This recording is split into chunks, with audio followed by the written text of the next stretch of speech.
আমাকে উনি বললেন, আপনি কি আহলে হাদিস? আমি বললাম, আহলে হাদিস মানে? উনি আমাকে এভাবে নামাজ পড়তে দেখে অনেকগুলো প্রশ্ন করলেন। তা আমি বললাম, উনি আমাকে বলছে, আপনি এভাবে নামাজ পড়লেন, আপনার হুজুররাও কেমনে পড়ে? আমি বললাম যে আমার হুজুর এভাবে পড়ে। তো সমস্যাটা কোথায়? তো উনি বললেন যে না, এইরকম তো আমরা কখনো দেখি না, বা সেই গল্প বলছি না। তখন ওনাকে বললাম, আপনি পড়াশোনা কোথায় করেছেন? বলছে, বাংলাদেশের সবচেয়ে বড় মাদ্রাসা হাটহাজারীতে, ওখান থেকে দাওরা ফারিক করেছি। আমি বললাম, আচ্ছা ঠিক আছে, তাহলে তো আপনাকে বোঝানো সহজ হবে ইনশাআল্লাহ। বললেন, জি বলেন। আমি বললাম, মিশরের বুখারি থেকে দলিল দিব না, সৌদির প্রিন্ট থেকে দলিল দিব না, কাতার, লেবানন, জর্ডানের প্রিন্ট থেকে দলিল দিব না। দিল্লে বলবেন যে এরা লামাযহাবী বা এরা আহলে হাদিস, ওখানে এরা জালিয়াতি করছে। আমি এমন একটা সহিহ বুখারী থেকে দলিল দিব যে সহিহ বুখারী এই দেশের মাটিতে লক্ষ লক্ষ ছাত্র পড়ে, হাজার হাজার টিচার পড়ায়। মানবেন? বলছে, মানবো না কেন বলেন। বললাম, সহিহ বুখারী আপনাদের দেওবন্দের প্রিন্ট, মূল ভলিউম, 100 নম্বর পৃষ্ঠা, 21 নম্বর লাইন, 76 নম্বর অধ্যায়, 716 নম্বর হাদিস খুলেন। বাবু ইলজাকিল মানকিব বিল মানকিব ওয়াল কদম বিল কদম ফি সফি। আল্লাহর নবীর সুন্নাত, সালাতে যখন দাঁড়াবে কাঁধে কাঁধ, পায়ে পা লাগিয়ে দাঁড়াবে। যদি বলেন যে না, এখানে স্পষ্ট কিছু আসে না, তাহলে আমি আপনাকে বলছি আরো স্পষ্ট হাদিস মুসনাদ আহমদে পাবেন, আবু দাউদে পাবেন, তিরমিজিতে পাবেন, নাসাইতে পাবেন। আল্লাহর নবী আল্লাহর কসম করে বলছেন, ফাওয়াল্লাযী নাফসু মুহাম্মদ বিয়াদিহি, আমি ওই আল্লাহর কসম করছি যে আল্লাহর হাতে মুহাম্মদের জীবন। শোনো, ইন্নী লা আরা শায়াতিনা তাদখুলু মিন খিলালি সফি, আমি নবী দেখতে পাচ্ছি তোমাদের কাতারের মাঝখানে শয়তান ঢুকছে। তোমরা কাতার কিন্তু বন্দি করে নামাজ পড়িও। হুজুর কিন্তু চুপ করে আছেন। আমার কাঁধে কাঁধ নিয়ে উনি প্রশ্ন করেছিলেন। আচ্ছা হুজুর 2 নম্বর প্রশ্ন করলেন, আপনি যে হাত আপ ডাউন করলেন, এটা আবার কেন করলেন? আমরা তো জানি এটা সাহাবীরা মূর্তি পূজা করতো, ইসলাম গ্রহণ করার পরে মূর্তি পূজার ভালোবাসা ছাড়তে পারে না, এই জন্য গোপনে গোপনে এটা করতো। নাউজুবিল্লাহ, আস্তাগফিরুল্লাহ। আশ্চর্য, এরকম চিন্তা অনেকের আছে। আমি বললাম, সহিহ বুখারী থেকে আমি 5টা হাদিস দেখাবো আপনাকে। সহিহ বুখারী ভারতের প্রিন্ট, দেওবন্দের প্রিন্ট, মূল ভলিউম, 102 নম্বর পৃষ্ঠা, 1 নম্বর লাইন, 83 নম্বর অধ্যায়, 726 থেকে 30, 5টা হাদিস। সহিহ বুখারীতে 5টা হাদিস আসছে।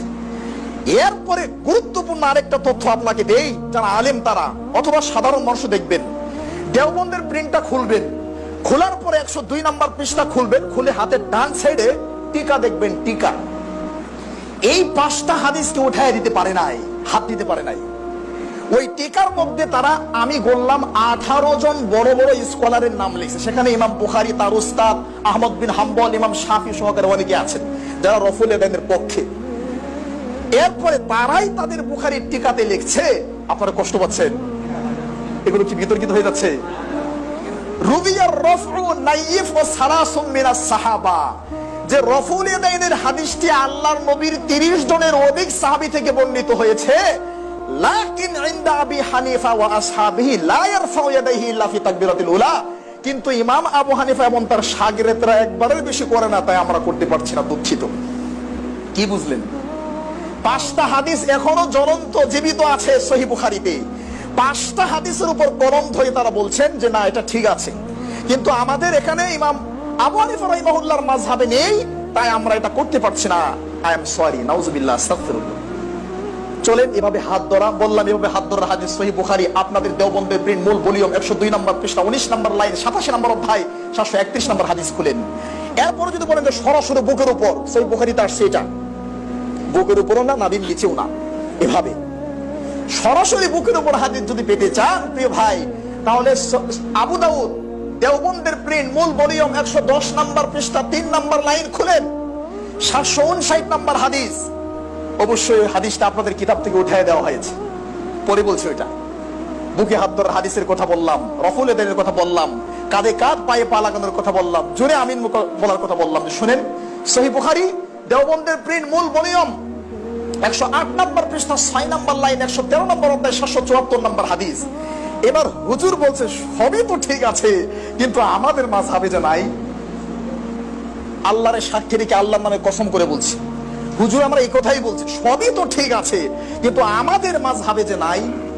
তাহলে আমি তখন সূরা নিসার 65 নম্বর আয়াত স্মরণ করলাম, যে ওই ব্যক্তি শুধু বলল, আল্লাহর নবী আপনার ফুফাতো ভাই, তাতে কি আপনি তাকে অগ্রাধিকার দিলেন? আর এই কথাতে যদি এই আয়াত নাজিল হয়, আল্লাহ নিজের নামের কসম করে বলছি তারা ইমানদার হতে পারবে না, তাহলে এই মৌলবী ইমানদার হয় কি করে? যে মৌলবী বলে সবই ঠিক আছে কিন্তু আমাদের মাযহাবে নাই। নাউযুবিল্লাহ, আস্তাগফিরুল্লাহ। এরপরে চমৎকার আরেকটি তথ্য আমি আপনাদেরকে দিতে চাই, সেটা ভালো করে শুনুন। কিছুদিন আগে আমি বাংলা বাজারে গেলাম কিতাব কেনার জন্য। আমার মনে খুব কষ্ট লাগে, আমাদের সহিহ আকীদার মসজিদগুলো ভেঙে দেওয়া হয়, মাদ্রাসাগুলোকে আঘাত করা হয়, আর বলা হয় যে লামাযহাবের বাহাস থেকে পালিয়ে থাকে, তারা বাহাস করে না, বাহাস বাহাস এই সেই বলে। তো এতদিন আমি এই বিষয়টা খুব গভীরভাবে চিন্তা করছি, আর এখন আমি আল্লাহর জন্য নিজেকে কন্ট্রোল করতে পারি না, আল্লাহর জন্যই আমি একটু অন্যভাবে চলার চেষ্টা করছি।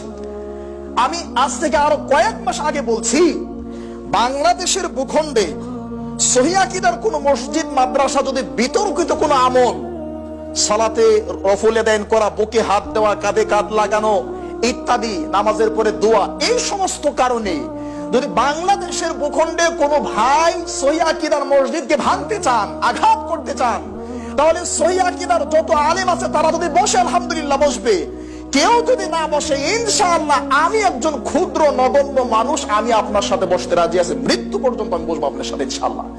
এই মর্মে আমি কিছু কিতাব কিনতে গেলাম, বাংলা বাজার গিয়ে আবু দাউদ খুললাম। আবু দাউদ খুলে দেখি নাভির নিচে হাত ধরার হাদিস নয়, বুকের উপরটা নয়, 5টা হাদিস, 4টা হাদিস আবু দাউদ থেকে সরে গেছে। তো হুজুরে বললাম ব্যাপারটা কি? আমি তো আবু দাউদ কিনবো না, না এটা কিনতে হবে, কষ্ট করে বের করে দিয়েছি আপনাকে। আমি বললাম 4টা হাদিস কোথায় গেল? বাংলাদেশে কোনো পাগলও গোনে না 755 পরে 760 হয়, 755 পরে 56 হবে, 57 হবে, 58, 59 হবে, 4টা হাদিস কোথায় গেল? তো উনি বললেন যে আচ্ছা দাঁড়ান আমাদের শাইখুল হাদিস সাহেবকে ডাকি, দেখি উনি কি বলেন। আমি তো শুধু বই বিক্রি করি, এত কিছু জানি না। আচ্ছা ঠিক আছে ডাকেন। শাইখুল হাদিসকে দেখানো হলো। শাইখুল হাদিস আমাকে বলছে যে উম্মতের কোন কল্যাণে 4টা হাদিসকে হয়তো উঠায় দেওয়া হয়েছে। আমি এত আশ্চর্য হলাম, তাহলে কি বিশ্বনবী মুহাম্মদ সাল্লাল্লাহু আলাইহি ওয়াসাল্লাম উম্মতের অকল্যাণের জন্য আসছিলেন? বিশ্বনবী মুহাম্মদ সাল্লাল্লাহু আলাইহি ওয়াসাল্লামকে ফিতনা সৃষ্টি করার জন্য আসছিলেন? অসম্ভব। বিশ্বনবী মুহাম্মদ সাল্লাল্লাহু আলাইহি ওয়াসাল্লাম উম্মতের অকল্যাণে আসে নাই। বিশ্বনবী মুহাম্মদ সাল্লাল্লাহু আলাইহি ওয়াসাল্লামকে মাথা থেকে পা পর্যন্ত, বাড়ি থেকে গাড়ি পর্যন্ত, বাড়ি থেকে কবর পর্যন্ত, একবার জন্ম থেকে মৃত্যু পর্যন্ত মুহাম্মদ সাল্লাল্লাহু আলাইহি ওয়াসাল্লামকে মানতে হবে। একটা বিধানও আপনার জন্য অকল্যাণ করলে আপনি বলেন কি? আপনি বললেন যে উম্মতের কল্যাণে উঠিয়ে দেওয়া হয়েছে। আশ্চর্য, নাউযুবিল্লাহ, আস্তাগফিরুল্লাহ। আমি আবু দাউদটা কিনলাম না, আরেক দোকানে গিয়ে বললাম মিশরের প্রিন্ট দেন আমাকে, মিশরের প্রিন্ট। বললো কিনতে হবে। আমি বললাম কিনবো ইনশাআল্লাহ, দেন একটা কপি দেন আমাকে, শেখার জন্য দেন। না কিনলাম, দেন। উনি আমাকে একটা কপি বের করে দিলেন। আলহামদুলিল্লাহ, মিশরের প্রিন্টে 756 নম্বর হাদিস, নাবির নিচে হাত ধরার হাদিস আবু দাউদ নিজে এনে নিজেই লিখে দিয়েছেন যে হাদা হাদিসুন দাঈফ, হাদিসটা দুর্বল।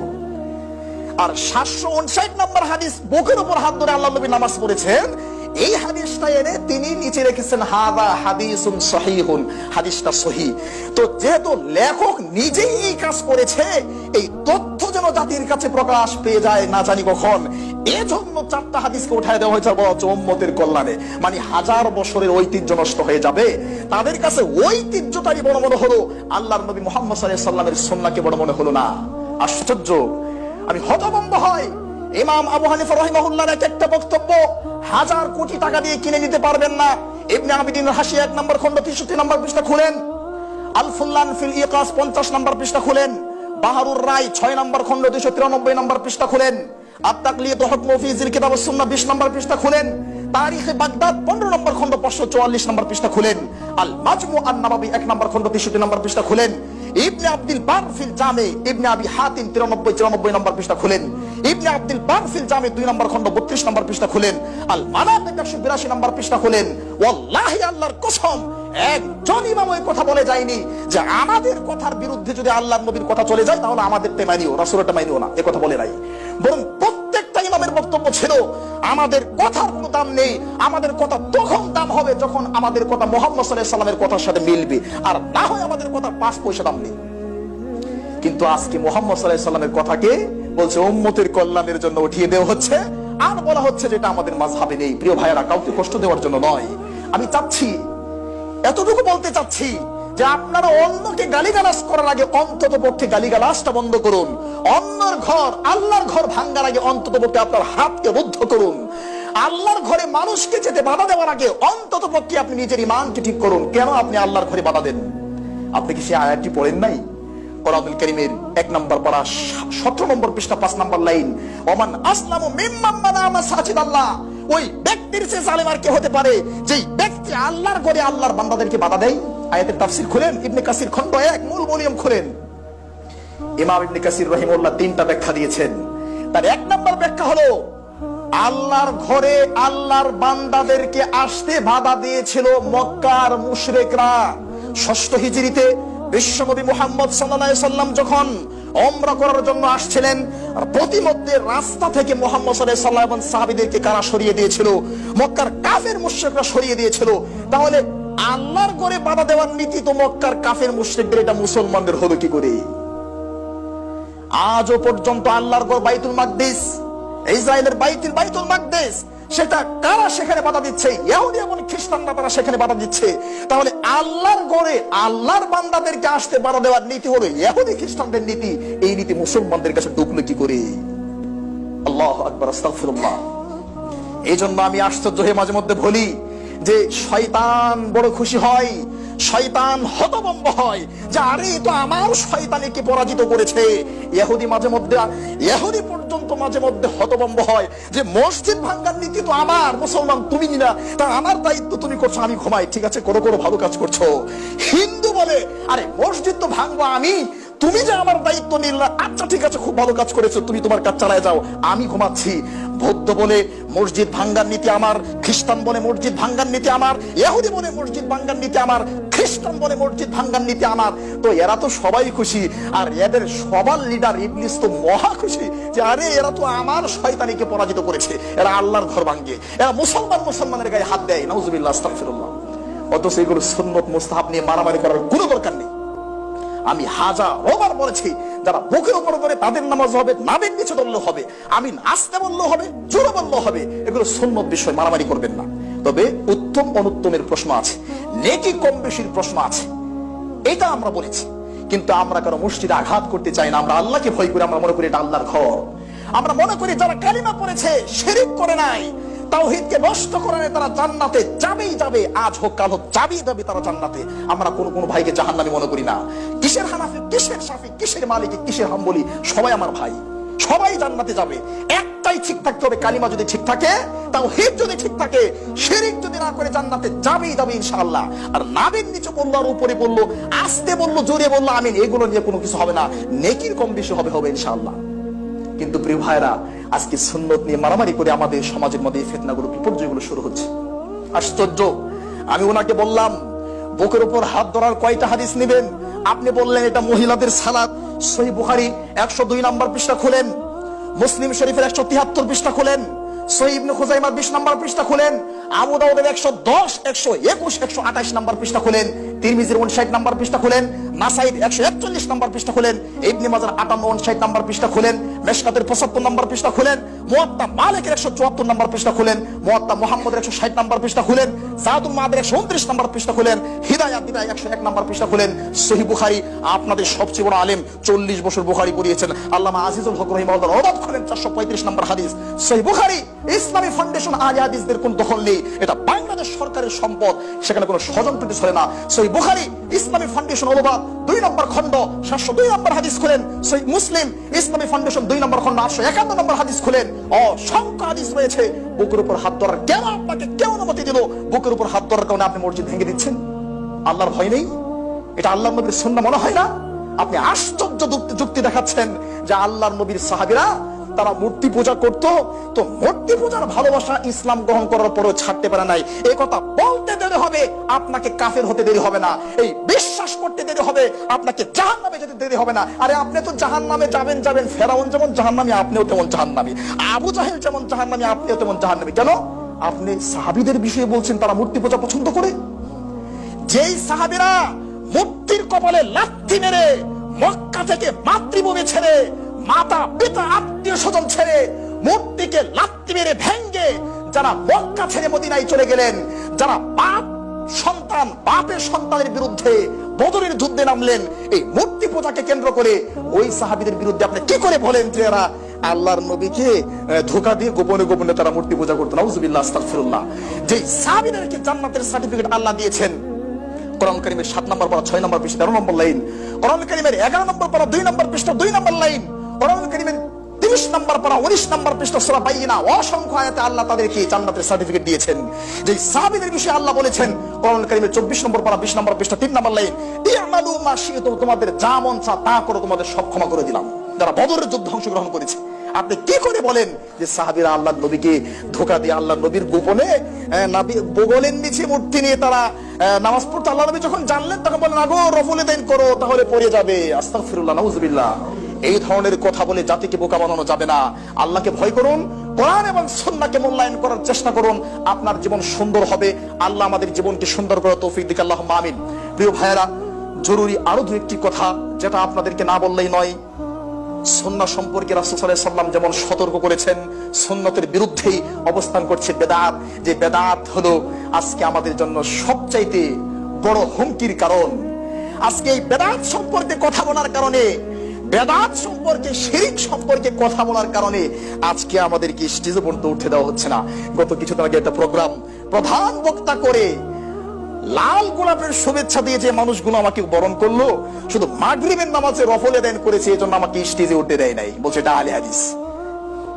যারা আমাকে 1 ঘন্টা আগে লাল গোলাপের শুভেচ্ছা দিয়ে প্রধান বক্তার আগমন বলে আমাকে গ্রহণ করলো, শুধু মাগরিবের নামাজটা মসজিদে পড়তে আবার বলে হয়েছে, বলছে না এখানে বিতর্কিত এলাকায় ঘরে পড়ে নেই। তো পুলিশের এক সাব ইন্সপেক্টর র্যাবে ছিলেন, বললেন সাহেব চলেন মসজিদে পড়ে আসি। মসজিদে পড়তে গেছে আর ভেজাল শুরু হয়েছে। আমাকে দেখছি বুকের উপর হাত ধরেছি, সন্ধ্যা 7টা থেকে রাত 10টা পর্যন্ত দফায় দফায় মিটিং করে বলছে না এরা আহলে হাদিস, এরা হাদিস মানে, এদেরকে স্টেজে উঠতে দেওয়া যাবে না। আমি সভাপতি সাহেবকে বললাম মাত্র 5টা মিনিটের জন্য উঠতে দেন, দেখেন আমি কি বলি, আল্লাহর সাক্ষী রেখে বলছি কোনো ফিতনা হবে না। বলছে না না না, আপনি যদি স্টেজে উঠেন আগামীকাল আমার বাড়িঘর ভেঙে দেওয়া হবে, নাউযুবিল্লাহ, আস্তাগফিরুল্লাহ। এই জন্য আমি বলি প্রিয় দিনী ভাইয়েরা, এই কথাগুলো বলতে গেলে কষ্ট লাগে, শরীরে আঘাত লাগে। এই জন্য আমি বলি এই নোংরা পরিবেশ, নাজুক পরিবেশের জন্য বাংলাদেশের রিক্সা চালক, ভ্যান চালক, কুলি মজুররা দায়ী নয়, সাধারণ মানুষ দায়ী নয়। এই নাজুক পরিস্থিতির জন্য আমার মতো 3 নম্বর শ্রেণীর আলেম যারা বিদ্যা শিখে, বিদ্যাকে মূল্যায়ন করে না, যারা কোরআন হাদিস জানে মানুষের কাছে প্রচার করে না, এই ধরনের আলেমরাই দায়ী। কারণ সাধারণ মানুষ এগুলো জানে না, বোঝে না। কেন আপনি বলছেন না যে না এই হাদিসগুলো সহিহ, আহলে হাদিসরা যেটা করছে ঠিক আছে, তোমরা তোমাদেরটা করো, কোনো সমস্যা না, কেন বলছেন না? আপনি কি জানেন না তিরমিজির 2229 নম্বর হাদিস, আল্লাহর নবী মুহাম্মদ সাল্লাল্লাহু আলাইহি ওয়াসাল্লাম বলছেন 3 শ্রেণীর মানুষ দিয়ে জাহান্নাম উদ্বোধন হবে, তার মধ্যে আমাকে দিয়ে জাহান্নাম উদ্বোধন করা হবে, আমার মতো হুজুর দিয়ে। আপনার মতো হুজুর দিয়ে জাহান্নাম উদ্বোধন হবে, আপনার মতো হুজুর জাহান্নামে যাবেন। ফাতানতালিকু আফতারা বাতানিহি, আপনার নারী বুড়িগুলো এভাবে ঘুরতে থাকবে, ভালো তখন মানুষ আপনাকে বলবে, জাহান্নামীরা বলবে ও হুজুর মুফতি সাহেব আপনি জাহান্নামী কেন গো, আপনারা মুফতি সাহেব ছিলেন, আমাদের ফতোয়া দিতেন। তখন মুফতি সাহেব বলবে আরে কুনতু আমরু বিল মারুফ ওয়ালা আতি, আমি তো তোমাদেরকে ভালো কথা বলতাম কিন্তু আমি করতাম না।